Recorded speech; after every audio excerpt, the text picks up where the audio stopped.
اچھا، اب غسل کے کچھ سنتیں ہیں، وہ بھی ابھی بتاتا ہوں.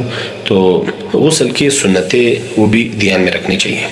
تو غسل شروع کرنے سے پہلے ناپاکی دور کرنے کی نیت کرنا کہ اس غسل سے میری جو ناپاکی، جو جنابت ہے وہ دور ہو جائے گی، یہ غسل میں سنت ہے.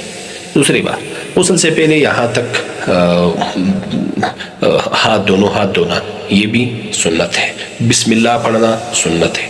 غسل سے پہلے استنجا کرنا، چاہے ضرورت ہو یا نہ ہو، یعنی اگر ضرورت ہو استنجا کی جگہ نجس ہو پھر تو فرض ہے، نہیں اگر استنجا کی ضرورت نہ ہو پھر بھی استنجا کرنا یہ سنت ہے.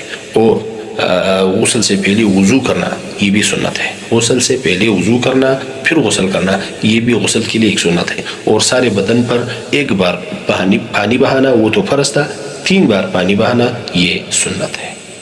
تو یہ تھا غسل کے متعلق ایک ہمارا سبق جو ہم نے پڑھا. اگلے ویڈیو میں پھر ہم سنت طریقہ، جس طریقے سے نبی کریم صلی اللہ علیہ وسلم غسل کرتے تھے وہ سیکھیں گے. تو امید ہے آپ سب لوگ پہلے بھی اسی طرح سے غسل کرتے ہوں گے. اگر نہیں کرتے ہوں گے تو اس کے بعد سے یہ طریقہ ذہن میں رکھو تاکہ آپ کے غسل اچھی طریقے سے ادا ہو اور صحیح ہو. جزاک اللہ.